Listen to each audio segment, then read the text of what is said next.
No vídeo de hoje eu vou te apresentar os motivos do porquê que eu acho que essa pode ser a sua última chance para conseguir comprar Bitcoin a menos de 60 mil dólares. Então eu vou mostrar para vocês todos os dados aqui da minha análise, vamos falar de questões macroeconômicas, vamos falar de gráfico, vamos falar da emissão de stablecoins e mais um monte de coisa. Então se esse é o tipo de conteúdo que você gosta, já deixa o like e vem comigo. Então pessoal, eu queria começar esse vídeo aqui mostrando para vocês este gráfico aqui, que ele mostra o desempenho do Bitcoin logo após o halving, tá? Então como vocês podem ver, em 2012 a gente teve o halving, um pouquinho depois ele, disparou e fez novas máximas históricas. Em 2016, mesma coisa, a gente teve o halving, ficou um tempinho aqui acumulando e depois teve um período aí de forte disparada e novas máximas. Em 2020 a mesma coisa, ele teve o halving aqui, ficou um tempinho acumulando e depois um período de novas máximas históricas. E agora a gente está vivendo um momento muito similar, onde a gente teve o halving aqui, ele está aí há poucos dias acumulando, né? Poucos não, já vai fazer mais de 170 dias que o Bitcoin está numa lateralidade ali sem graça, e eu acredito que muito próximo de agora a gente vai ter sim esse movimento explosivo aí e novas máximas históricas. Se vocês olharem aqui no TradingView, vocês vão ver que fica mais claro o que eu estava mostrando ali naquele gráfico, né? Que a gente vai ter os ciclos do Bitcoin bem desenhadinhos aqui, né? Então em 2012, como eu estava falando, a gente teve o halving ali e novas máximas históricas, né? Logo depois a gente teve um ano de queda, que isso costuma acontecer aí aproximadamente um ano e meio após o halving, tá? Um ano de acumulação e aí sim a gente tem o próximo halving do Bitcoin lá em 2016, onde ele também marcou novas máximas históricas, durou aproximadamente um ano e meio, teve um ano só de queda, um ano ali meio de acumulação, se preparando para o próximo halving e novamente em 2020 novas máximas históricas, tá? Um ano e meio de halving, alta, depois tivemos um ano de queda, um ano de acumulação e agora em 2024, teoricamente estamos nos alinhando aí, né, para a próxima corrida do halving. Então, graficamente, se você olhar os ciclos, olhar para a história, olhar para trás, está alinhado sim para a gente ter esse novo ciclo de alta que costuma acontecer após o halving e descobrir novas máximas históricas. Mas vamos olhar outros fatores aqui também, né? Porque só olhar o gráfico, só olhar para trás não significa nada. A gente precisa de mais dados para embasar essa nossa decisão. Então a próxima coisa que eu quero olhar aqui com vocês é o índice de medo e ganância do Bitcoin. Como vocês podem ver aqui, o mercado encontra-se num momento de medo, onde a maioria das pessoas está mais receosa com o mercado, achando que pode vir uma queda, ou está na dúvida ali, será que o Bitcoin vai subir mesmo? A gente está em 26 pontos de medo e a opinião aí da maioria das pessoas é essa, né? É um receio aí em torno do mercado, tá? E faz sentido, porque o Bitcoin ele tá há mais de 160 dias acumulando, a gente tocou ali os 70 mil, foi rejeitado várias vezes e agora estamos ali perto da casa dos 60, então a galera realmente está receosa, tá? Porém, agora eu quero que vocês vejam o outro lado, né? Não o lado do sentimento de mercado aqui, mas vamos ver o que as grandes instituições, os grandes players do mercado estão fazendo. Então a primeira notícia que eu queria trazer aqui para vocês é que hoje mais de 60% dos hedge funds dos Estados Unidos já tem exposição em ETFs do Bitcoin, tá? E pra gente que tá nesse mercado há muito tempo, eu tô desde 2019, a galera que tava em 2017, 2020, 2022, sabe que por muitos e muitos anos o Bitcoin era visto como uma farsa, como uma pirâmide, como um golpe. As grandes instituições sempre falavam mal, governos falavam mal, regulamentação sempre caindo em cima e hoje a gente tem visto esse movimento onde grandes fundos, grandes empresas, grandes bancos centrais, países estão comprando Bitcoin e cada vez a adoção está maior. Então o primeiro dado que eu queria trazer para vocês é isso, 60% dos hedge funds americanos estão já com exposição em Bitcoin. Outro dado muito interessante é que todos os ETFs aí do Bitcoin hoje em dia já holdam mais de 1 milhão e 70 mil Bitcoins. Isso daqui é um absurdo, eu vou ressaltar aqui para quem não sabe disso ainda, o Bitcoin só vai ter 21 milhões de unidades emitidos em toda a sua história, tá? E se você pensar que 1 milhão e 70 mil já estão nos ETFs, isso aí é quase 10% de todos os Bitcoins que vão ser emitidos na história. E a grande questão aqui é que o ETF, né, ele costuma ser um investimento para um investidor institucional, para um big player. Não somos pessoas, retail investors, né, pequenos investidores como nós, que vamos ir e comprar um ETF na Bolsa Americana. Normalmente, se você quer comprar o Bitcoin, você vai numa corretora, você vai no mercado Bitcoin, você vai em algum lugar assim e vai comprar o seu Bitcoin. Você não vai ir e comprar o ETF. Então isso aqui majoritariamente são grandes empresas, são big players, são investidores institucionais. Já é quase 10% de todo o supply do Bitcoin. Outro ponto interessante de eu mostrar aqui para vocês, ainda relacionando com esse dado, né, é que hoje em dia aproximadamente 94% de todos os Bitcoins já estão em circulação. E a gente tem apenas mais 1,26 milhões de Bitcoins que vão ser emitidos aí, né, nos próximos 116 anos, cada vez em uma fração menor, né? E você vê realmente que é um ativo muito escasso, tá tendo uma grande disputa aí, né, para comprar esses Bitcoins. os institucionais, os big players estão acumulando aí, né, estão aproveitando esse momento de lateralidade e incerteza no Bitcoin para acumular e muito, né? Porque eles estão vendo que faltam poucos bitcoins para ser minerados, que a disputa por esse ativo vai ficar cada vez maior. Então, para vocês verem como esse ativo realmente está ficando cada vez mais escasso, a demanda está cada vez maior, apenas em um dia a BlackRock comprou 933 bitcoins, enquanto o total de bitcoins minerados foi de 450. Então a gente teve quase o dobro da procura por compradores de Bitcoin do que a gente teve emissões aí de novos Bitcoins no mercado, tá? Então ele está ficando cada vez mais escasso. Aqui nessa outra notícia aqui, a gente tem outro cabeça aí de um dos maiores hedge funds dos Estados Unidos, a VanEck, falando que eles também acreditam que a pressão vendedora do Bitcoin já ficou para trás e agora eles estão se posicionando como compradores, tá? Então vocês vão vendo aí cada vez mais essa demanda, essa procura por Bitcoin por parte dos investidores institucionais. Então a gente tem aqui também o CIO da Bitwise falando aí que os ETFs do Bitcoin estão sendo adotados no ritmo mais rápido que a gente já viu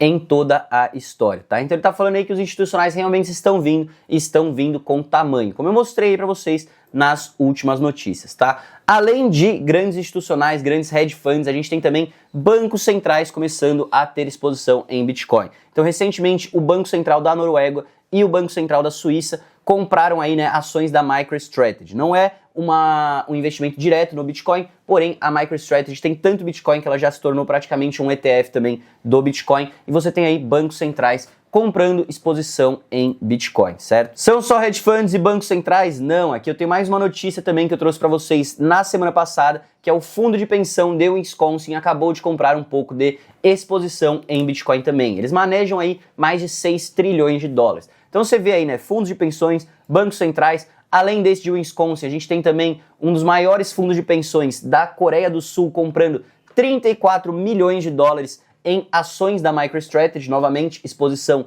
indireta para o Bitcoin, e a gente está tendo e está vendo essa movimentação cada vez mais rápida, tá? Cada vez mais forte e cada vez maior. Então, para finalizar essa primeira parte do nosso vídeo aí, eu finalizo com esse vídeo aqui que vocês podem ver depois do Peter Thiel falando que o Bitcoin foi uma das maiores aí grandes coisas que aconteceram recentemente na nossa sociedade, e geralmente essas grandes coisas, elas acabam passando desapercebidas. Muito parecido com o que foi a internet lá atrás, não era todo mundo que viu o valor, e agora o Bitcoin se tornou uma dessas novas grandes acontecimentos da nossa sociedade. Para quem não sabe, Peter Thiel, ele é simplesmente um dos donos do Google. Então, você vê aí novamente, né, pessoas muito inteligentes, grandes investidores falando bem do Bitcoin. Você vê países, bancos centrais comprando exposição em Bitcoin, fundos de pensão de diversos países. Você tem as grandes instituições, e você tá vendo aí todo esse cenário que eu já desenhei para vocês. Vamos agora então falar um pouco de macroeconomia. Então vamos começar falando aqui do ciclo global de liquidez, tá? Então esse gráfico aqui eu trouxe para vocês já na semana passada, que estava indicando que a gente tinha estourado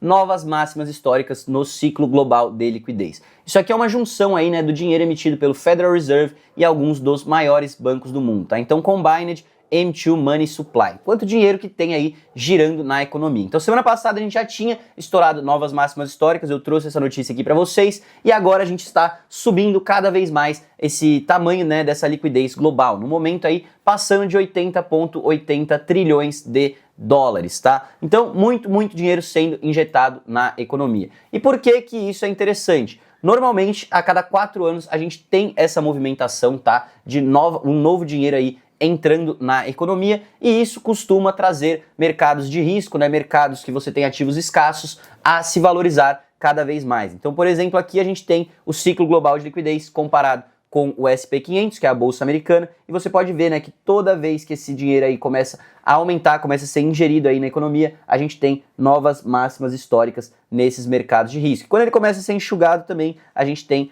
quedas no mercado, tá? Não só o SP500, como o ouro também, vocês podem ver aqui, né, quando o ouro estava em queda, estavam enxugando dinheiro da economia, dinheiro entrando na economia, ouro em alta, dinheiro sendo enxugado, ouro em queda, dinheiro entrando, ouro em alta. Então a gente tem esse movimento, esses ativos costumam acompanhar esse ciclo global de liquidez, o que faz muito sentido você parar para pensar, né? Quanto mais dinheiro você emite na economia, mais o dinheiro, né, começa a valer menos, e ativos escassos tendem a se valorizar e valer cada vez mais. Então aqui também o Bitcoin, vocês podem ver, né, que os topos que a gente teve no Bitcoin, eles batem perfeitamente aí com os topos do ciclo global de liquidez, tá? E aí a pergunta que não quer calar é o seguinte, tá? A gente já viu o ouro bater novas máximas históricas, está no seu preço mais alto em toda a história, certo? Então aqui vocês podem ver nesse gráfico o ouro batendo novas máximas históricas. Além do ouro, a gente tem também a Nasdaq já batendo novas máximas históricas, tá? Então se eu abrir esse gráfico aqui para vocês vão ver essa linha aqui, né, que tá em verde e vermelho é a Nasdaq e o amarelo aqui é o Bitcoin. Então a gente tem o ouro fazendo novas máximas históricas, a gente tem a Nasdaq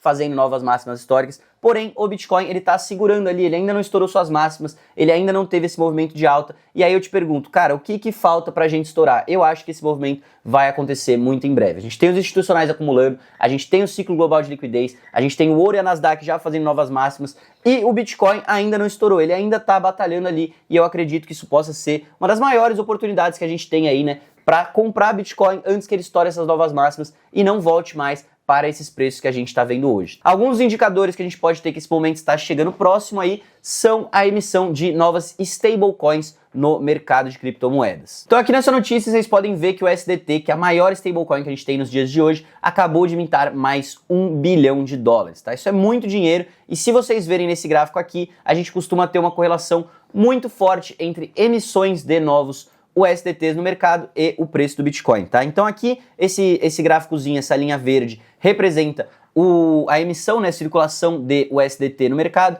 e a linha preta aqui vai representar o Bitcoin, tá? Então você pode ver que sempre que a gente costuma ter mais emissão aí, né, de USDT no mercado, a gente tem também um crescimento no Bitcoin, tá? E recentemente a gente está fazendo novas máximas aí de emissão de USDT. Não só o USDT, mas como o mercado de stablecoins em geral está aí próximo de novas máximas históricas. Então a gente teve a nossa máxima ali perto de 190 bilhões, bateu 187 bilhões ali mais ou menos, e no momento a gente está aí com 168 bilhões de dólares no total de stablecoins emitidas no mercado. No final do ano passado, em setembro, a gente estava com 124, então já teve um crescimento aí de quase 50 bilhões de dólares de stablecoins emitidas no mercado.